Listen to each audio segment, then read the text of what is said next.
Shalom semuanya, selamat malam, selamat berjumpa kembali di dalam acara Kiwi Jawab pada malam ini. Pada malam ini kita akan membahas bagian yang ketiga dari memahami kitab Kejadian. Jadi, kalau kita membaca Kejadian pasal 3 berbicara secara khusus mengenai apa yang kita kenal dengan sebutan kejatuhan. Saya mendorong Bapak Ibu serta saudara-saudara sekalian untuk membaca seluruh pasal dari kitab Kejadian nanti di dalam pembacaan secara pribadi Anda, supaya Anda bisa menangkap, bisa mempelajari sendiri keseluruhan isi dari Kejadian pasal 3. Jadi pada malam ini saya akan berbicara mengenai kejatuhan dan akibat-akibatnya. Nah, sebelum kita membahas hal tersebut, kita perlu untuk menjawab pertanyaan ini terlebih dulu. Bagaimana kita memahami Kejadian pasal 3? Nah, itu. Apakah kita harus memahaminya secara harafiah? Kalau kita membaca di dalam Kejadian pasal 3, di sana ada ular yang bisa berbicara. Apakah kita harus memahaminya secara harafiah? Ada binatang yang bisa berbicara. Ataukah kita harus memahami kisah tersebut yang terdapat di dalam Kejadian pasal 3 sebagai semacam parabel atau semacam perumpamaan yang bermaksud menggambarkan kisah kejatuhan manusia ke dalam dosa tanpa harus memahaminya secara harafiah. Nah, saya cenderung untuk memahami Kejadian pasal 3 bukan sebagai sesuatu kisah yang terjadi secara harafiah, ada ular yang bisa bicara dengan manusia, bukan seperti itu. Saya memahaminya sebagai semacam parabel, semacam perumpamaan yang hendak diseberangkan kepada para pembacanya, di mana di dalam cerita-cerita tersebut ada pesan-pesan teologis yang menggambarkan bagaimana manusia itu jatuh ke dalam dosa. Nah, itu hal yang pertama yang hendak saya soroti pada malam ini. Bagaimana kita harus memahami kitab Kejadian pasal 3? Apakah kita harus memahaminya secara harafiah atau memahaminya sebagai semacam parabol atau semacam perumpamaan? Saya cenderung untuk memilih yang kedua. Ya. Kemudian kita akan melihat lebih jauh lagi mengenai si ular. Kita melihat di dalam Kejadian pasal 3 ayat 1, di sana dikatakan adapun ular ialah yang paling cerdik dari segala binatang di darat yang dijadikan oleh Tuhan Allah. Nah, ini menarik sekali di gambaran di sini. Ular digambarkan sebagai binatang yang memiliki derajat yang boleh dikata paling tinggi di sana. Karena dikatakan di situ paling cerdik. Jadi paling cerdik. Nah, jadi bagaimana? Adapun ular ialah yang paling cerdik dari segala binatang yang di darat yang dijadikan oleh Tuhan Allah. Jadi di sini ada pernyataan yang menggambarkan posisi khusus ular dalam tatanan ciptaan. Dia memiliki derajat yang cukup tinggi di dalam tatanan ciptaan. Nah, digambarkan di situ kemudian ular itu berkata kepada perempuan itu, tentulah Allah berfirman semua pohon yang ada dalam taman ini jangan kamu makan bunganya, bukan? Nah, ini menarik. Kita melihat hal tersebut. Oke, mari kita akan melihat lanjut. Kenapa ular di sana? Kenapa kisah mengenai kejatuhan manusia itu terkait dengan salah satu makhluk ciptaan Allah yang namanya ular itu? Kenapa bukan anjing? Kenapa bukan kucing? Kenapa bukan jerapah atau yang lainnya? Nah, ini tentunya tak lepas dari tradisi Timur Dekat kuno. Tradisi Timur Dekat kuno. Timur Dekat kuno itu adalah tempat di mana budaya Israel itu lahir, tumbuh, dan berkembang. Nah, itu. Ular dalam tradisi Timur Dekat kuno itu dekat dengan makhluk-makhluk yang dikaitkan dengan apa yang dalam bahasa Inggris disebut dengan nama chaos, kekacauan dan ketidakteraturan. Kalau kita perhatikan di dalam kisah-kisah mitologis orang-orang Timur Dekat kuno, itu kuasa-kuasa yang menimbulkan kekacauan, kuasa-kuasa yang menimbulkan ketidakteraturan di dalam dunia ini digambarkan seperti makhluk yang menyerupai ular. Nah, di dalam Alkitab sendiri, paling tidak ada dua makhluk yang digambarkan sebagai rival, saingan Yahweh. Ya, makhluk tersebut yang pertama adalah Rahab. Rahab itu di dalam tradisi Ibrani kuno difahami sebagai monster laut mitologis yang berbentuk ular, yang menjadi lawan daripada Yahweh. Namanya Rahab. Nah itu. Nah, kalau kita lihat dalam Mazmur pasal 89 ayat 9 sampai 11, kita melihat bahwa kata Rahab muncul di sana. Kita membaca bagian tersebut dikatakan, ya Tuhan Allah semesta alam, siapakah seperti Engkau? Engkau kuat ya Tuhan, dan kesetiaanmu ada di sekelilingmu. Engkaulah yang memerintah kecongkakan laut. Pada waktu naik gelombang-gelombangnya, engkau juga yang meredakannya. Engkaulah yang meremukkan Rahab seperti orang terbunuh. Dengan lenganmu yang kuat, engkau telah mencerai-beraikan musuh. Mazmur 89 memberikan sebuah gambaran tentang dunia mitologi kuno yang menggambarkan ada makhluk yang keluar dari dalam laut yang menjadi rival atau lawan dari Yahweh, yang menjadi rival atau lawan daripada Allah sendiri, dan pada akhirnya kita melihat bahwa Allah sendiri mengalahkan Rahab, sesuatu makhluk mitologis yang menyerupai ular tersebut. Rahab diremukkan oleh Yahweh, oleh tangan Yahweh sendiri. Nah, kemudian kita melihat di bagian yang lain dari Alkitab, dalam Yesaya pasal 51 ayat 9 dan 10, di sana juga ada sebutan-sebutan Rahab. Terjagalah, terjagalah, kenakanlah kekuatan hai tangan Tuhan. Terjagalah seperti pada zaman purbakala, pada zaman keturunan yang dahulu kala. Bukankah engkau yang meremukkan Rahab, yang menikam naga sampai mati? Bukankah engkau yang mengeringkan laut, air samudera raya yang hebat, yang membuat laut yang dalam menjadi jalan, supaya orang-orang yang diselamatkan dapat menyeberang? Jadi kembali kita melihat di dalam bagian ini, Yesaya menyebut Rahab. Jadi sekali lagi Rahab digambarkan seperti makhluk mitologis yang menyerupai ular naga, yang menjadi lawan dari Yahweh, yang dikalahkan oleh Yahweh. Dan Rahab ini digambarkan sebagai pribadi yang bertanggung jawab terhadap munculnya kekacauan-kekacauan, chaos,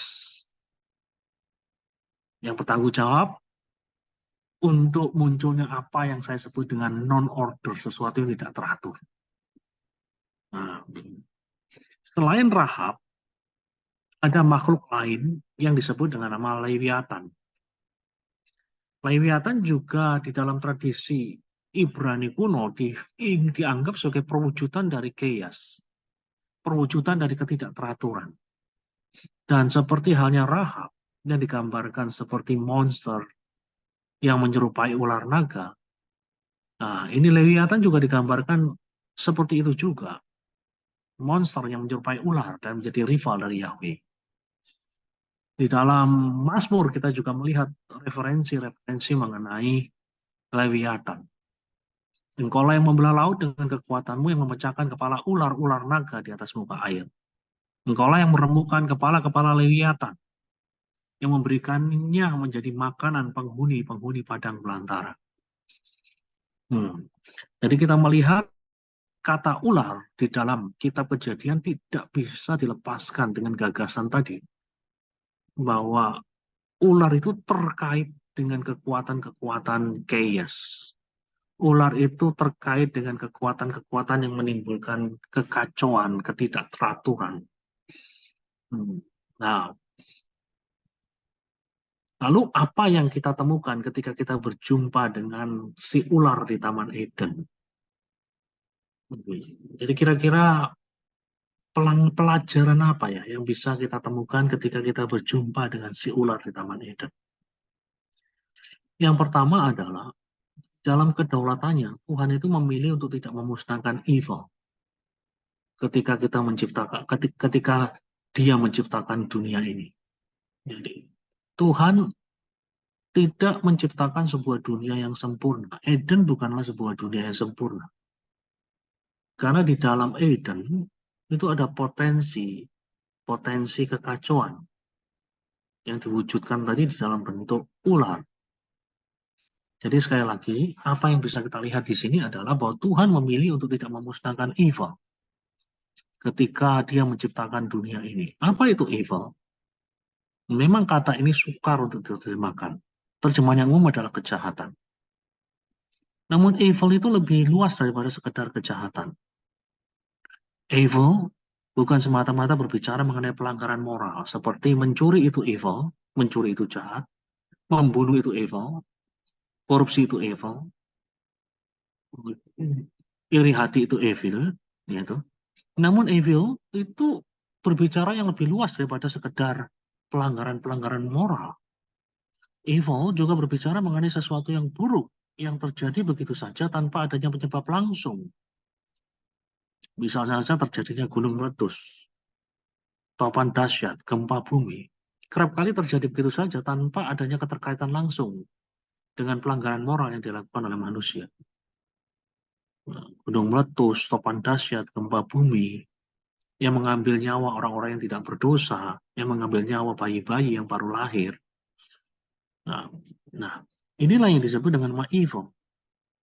Evil di dalam tradisi Kristen bukan hanya berbicara mengenai pelanggaran moral, tapi berbicara mengenai sesuatu yang buruk, yang kadang-kadang yang kadang-kadang terjadi dalam kehidupan kita sebagai seorang manusia. Jadi sekali lagi, di dalam kedaulatannya, Tuhan memilih untuk tidak memusnahkan evil ketika Dia menciptakan dunia ini. Jadi yang kedua, Eden itu menggambarkan secara teologis bahwa kuasa-kuasa dari kekacauan itu dibawa kendali. Walaupun kuasa-kuasa yang menimbulkan kekacauan itu ada di sana, tapi kuasa-kuasa itu dikendalikan. Ada ular, tapi ular itu terkendali. Sepanjang manusia itu hidup di dalam ketaatan kepada perintah-perintah Allah. Jadi kuncinya pada manusia. Jadi ketika manusia taat, maka kuasa-kuasa ketidakteraturan, kuasa-kuasa yang membuat dunia kacau balau, kuasa-kuasa yang membuat kehidupan makhluk-makhluk hidup kacau balau itu terkendali. Bukan berarti tidak ada, tapi terkendali. Jadi kuncinya ada di tangan manusia. Ketika manusia taat, kuasa-kuasa penyebab ketidakteraturan, kuasa-kuasa penyebab kekacauan itu dikendalikan. Eden itu menggambarkan order. Eden itu menggambarkan keteraturan. Segala sesuatu teratur. Tidak ada yang ngaco. Nah, itu loh. Nah, kemudian kita akan masuk bagian yang lain. Kita sudah belajar mengenai ular. Nah, sekarang kita akan melihat pohon pengetahuan yang baik dan jahat. Pohon pengetahuan yang baik dan jahat. Jadi ada orang yang kemudian menggunakan istilah yang lebih akurat dan lebih pendek. Jadi ada penafsir-penafsir seperti John Walton itu menggunakan kata pohon hikmat, the tree of wisdom. Kebanyakan penafsir memandang bahwa larangan Allah supaya Adam dan Hawa tidak mengkonsumsi pohon pengetahuan yang baik dan jahat atau pohon hikmat itu sebenarnya bukan larangan bahwa mereka nggak boleh sama sekali. Ya, kebanyakan penafsir memandang bahwa yang menjadi masalah adalah bukannya Allah tidak mau memberikan akses kepada manusia untuk menikmati pohon nikmat itu. Manusia boleh menikmatinya. Tapi di dalam Alkitab kan kita lihat bahwa ada larangan, betul dilarang. Tapi bukan berarti bahwa manusia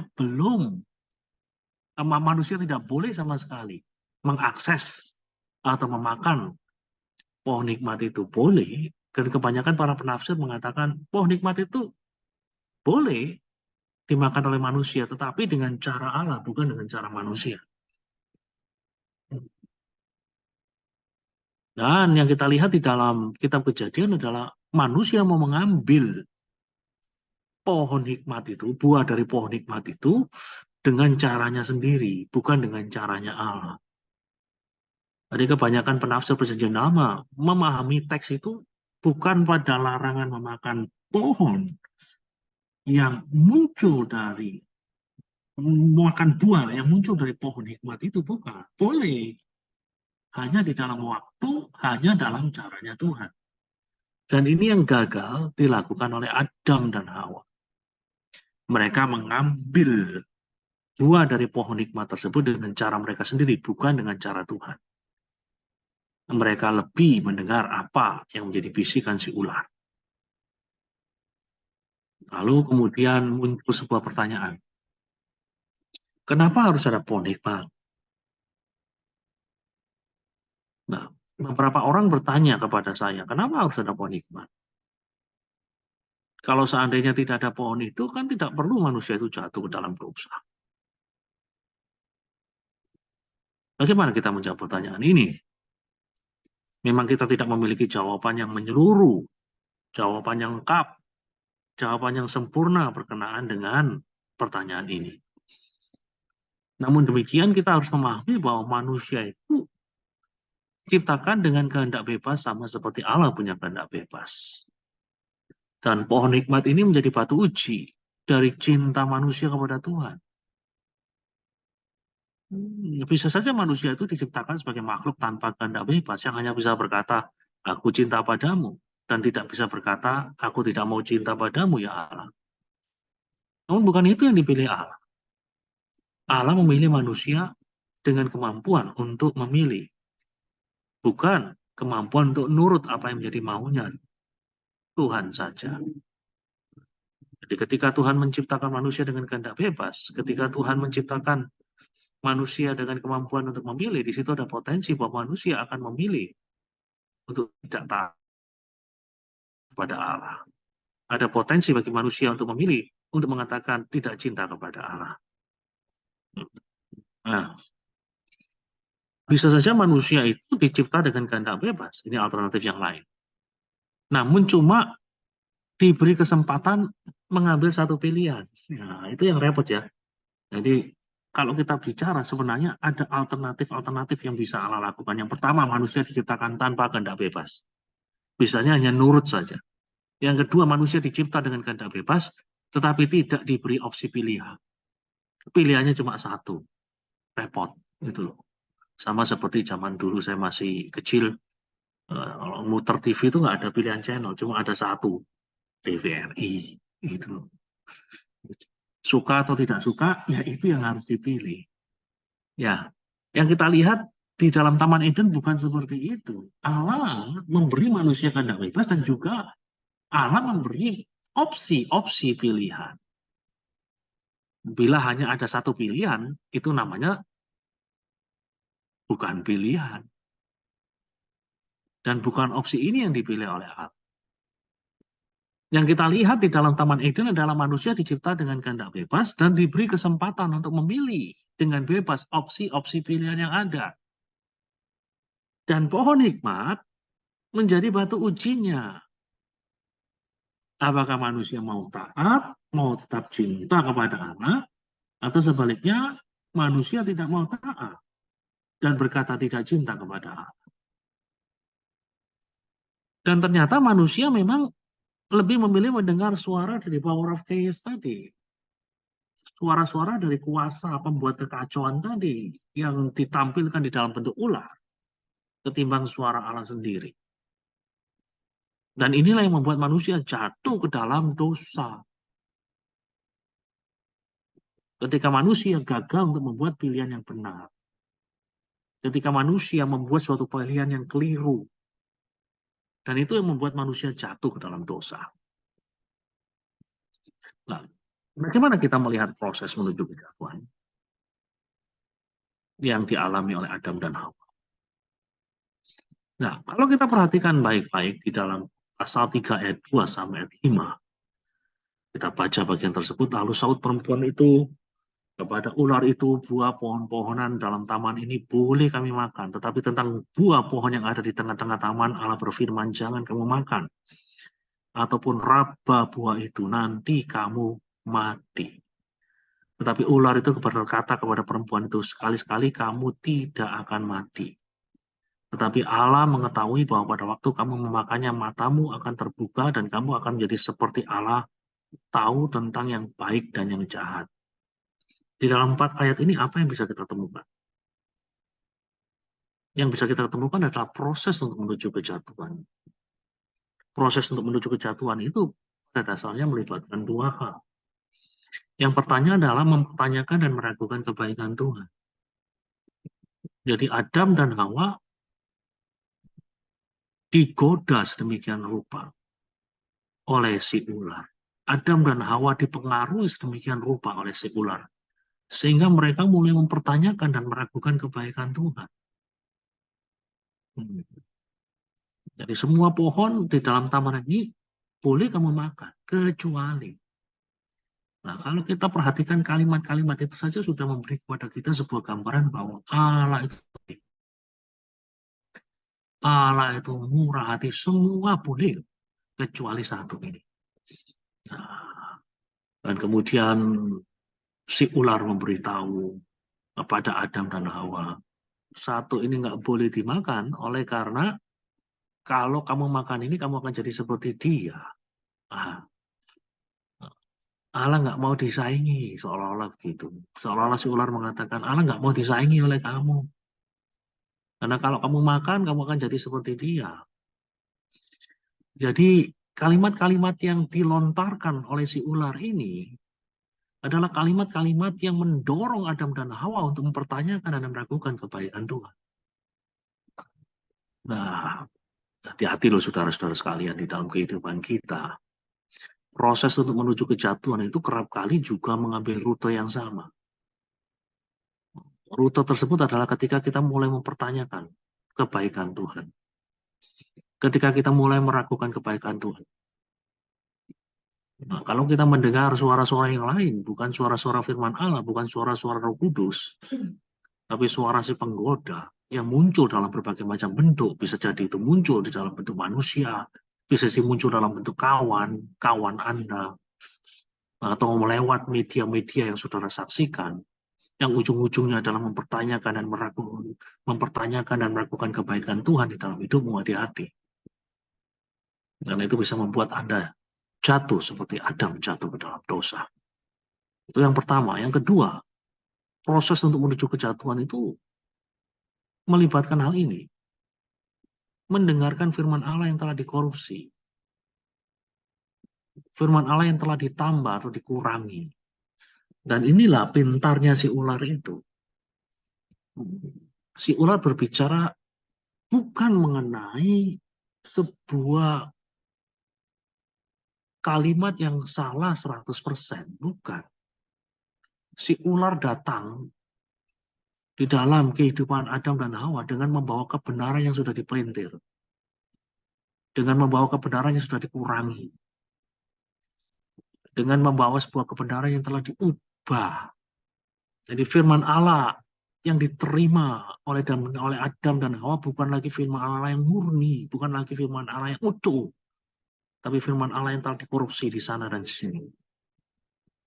Dan ketika Adam dan Hawa, ketika Hawa secara khusus mendengar, dan kemudian dia mengecap dan kemudian mendorong dia untuk berbuat dosa. Saya lihat itu. Firman Allah yang telah dikorupsi itu berbahaya. Jadi penting bagi kita yang hidup di zaman modern, zaman di mana informasi-informasi rohani begitu gampang diakses, di mana pengajaran-pengajaran muncul di sana dan di sini dalam berbagai macam bentuk. Ya, saudara harus memastikan bahwa saudara memperoleh pengajaran yang sehat, memperoleh firman yang utuh, bukan firman yang telah terkorupsi di sana dan di sini. Karena ketika firman itu tidak datang secara utuh dalam kehidupanmu, ketika Anda mendengar firman yang terkorupsi, firman yang telah ditambah, dikurangi, dipelintir di sana dan di sini, maka kita rentan untuk mengalami kejatuhan. Dan kita sudah banyak belajar di dalam tahun-tahun belakangan ini ada pengajaran-pengajaran yang disebut dengan teologi kemakmuran. Bukan berarti bahwa semua aspek dari teologi kemakmuran itu salah. Ada bagian-bagian dari teologi kemakmuran itu yang benar. Tetapi ada bagian-bagian dari teologi tersebut yang didorong secara ekstrem sedemikian rupa, sehingga pada akhirnya menghadirkan sebuah Injil yang tidak utuh, sebuah Injil yang terkorupsi, yang pada akhirnya bisa merugikan orang-orang Kristen sendiri. Jadi proses kejatuhan itu pada dasarnya melibatkan dua hal. Mempertanyakan dan meragukan kebaikan Tuhan, mendengar firman Allah yang telah dikorupsi. Ya sayangnya gereja-gereja Tuhan itu lebih suka pada hal-hal yang mungkin tidak terlalu di dalam firman. Gereja-gereja Tuhan, khususnya di Indonesia, lebih suka yang dangkal-dangkal gitu. Nah, jadi sangat rentan sekali untuk terjatuh di dalam kesalahan dan kekeliruan. Dan sekarang kita akan melihat akibat dari kejatuhan. Akibat-akibat dari kejatuhan. Yang pertama adalah adanya keterasingan dari Allah di kehidupan.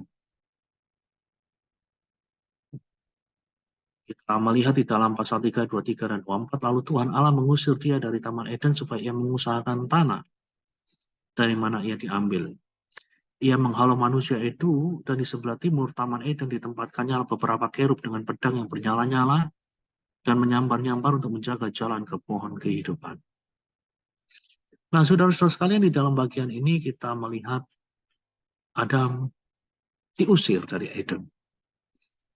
Diusir berarti terasing, diasingkan. Dan salah satu definisi dari dosa adalah keterasingan. Di dalam perjanjian baru, kita mendengar bagaimana Yesus bercerita tentang anak yang hilang.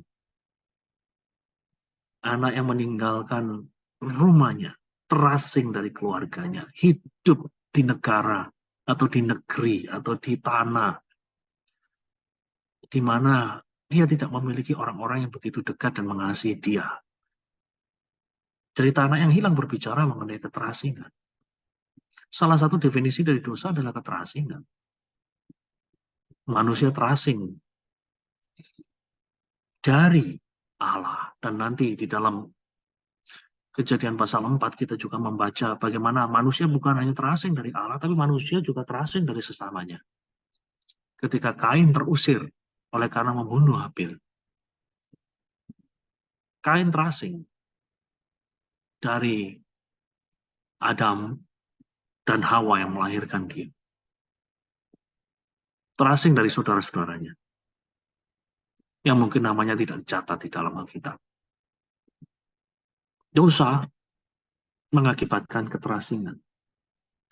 Dosa mengakibatkan manusia terasing dari Allah. Dosa mengakibatkan manusia terasing dari sesamanya. Keterasingan dan juga terasing dari kehidupan. Terasing dari kehidupan yang artinya dia mati. Jadi minggu yang lalu saya menjelaskan bagaimana manusia itu adalah debu tanah. Pernyataan manusia sebagai debu dan tanah menggarisbawahi bahwa manusia itu adalah makhluk yang dapat binasa. Bahkan sebelum kejatuhan. Manusia tidak dicipta sebagai makhluk yang abadi. Manusia dicipta sebagai makhluk yang mortal, dapat binasa. Tapi beruntung Adam dan Hawa diletakkan di Taman Eden.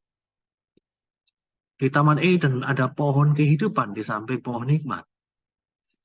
Pohon kehidupan itulah yang membuat Adam dan Hawa yang mortal itu tidak dapat mati.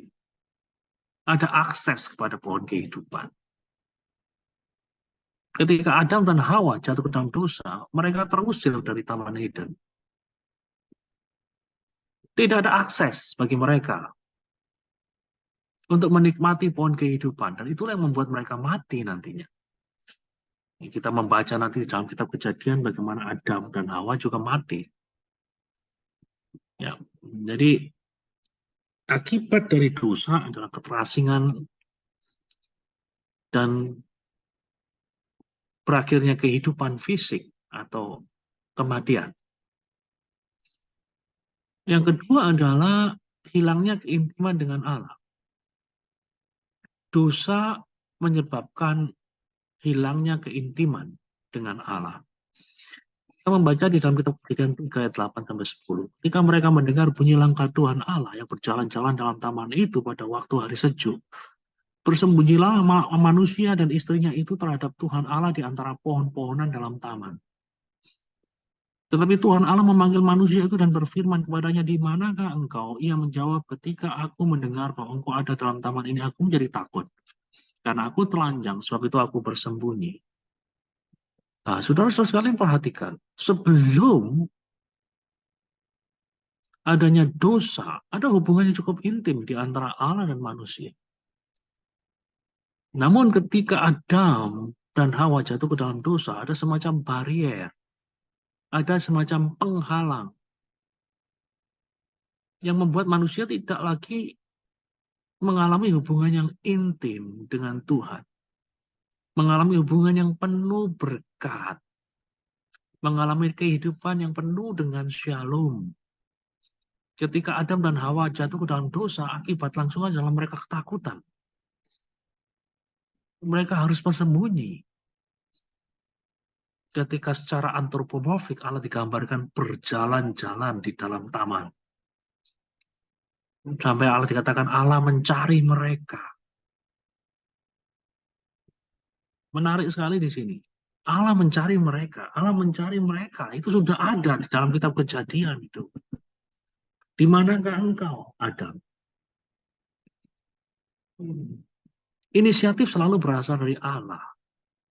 Dosa membuat manusia itu menjauh dari Allah. Keintiman yang ada di antara manusia dan Allah akhirnya hancur oleh karena dosa. Dan ini adalah akibat dari dosa. Dan kita sebagai manusia pasti pernah merasa hal yang serupa. Ketika kita salah, ketika kita berdosa, kita merasa bahwa ada seperti ada penghalang di antara kita dan Allah. Bersyukurlah darah Yesus membuat penghalang tersebut boleh lenyap sehingga kita boleh dengan keberanian datang ke dalam hadirat Allah. Dan kemudian selain hilangnya keintiman dengan Allah, dosa juga menyebabkan penderitaan. Penderitaan bagi manusia. Kita melihat dalam Kejadian pasal 3, 16 sampai 19. Firman-Nya perempuan itu susah payah. Waktu mengandung akan kubuat sangat banyak. Susah payahmu waktu mengandung akan kubuat sangat banyak. Dengan kesakitan kau akan melahirkan anakmu, namun kau akan birahi kepada suami dan ia akan berkuasa atasmu. Dan inilah akibat dari kejatuhan pertama-tama kepada wanita itu sendiri, Kita melihat di sini bahwa ada hal yang harus ditanggung oleh perempuan sebagai akibat dari dosa. Sakit bersalin. Sakit waktu melahirkan. Lalu kepada yang laki-laki, pasal 3 ayat 17, lalu firman-Nya kepada manusia, karena engkau mendengarkan perkataan istrimu dan memakan dari buah pohon yang telah kuperintahkan kepadamu, jangan makan daripadanya, maka terkutuklah tanah karena engkau dengan susah payah engkau akan mencari rezekimu dari tanah seumur hidupmu. Semak duri dan rumput duri yang akan dihasilkan bagimu dan tumbuh-tumbuhan di padang akan menjadi makananmu.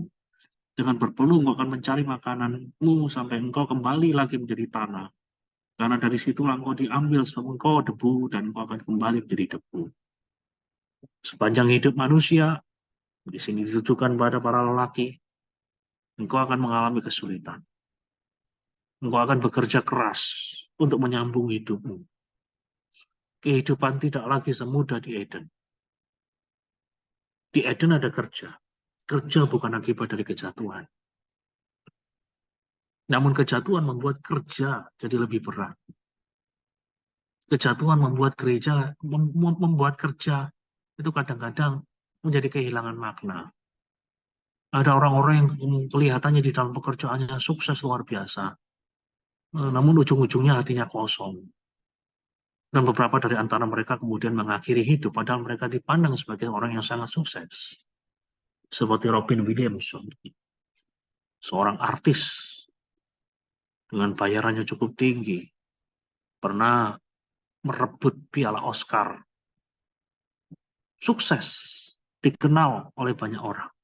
Ada kekosongan di dalam hatinya yang memimpin dia kepada bunuh diri itu.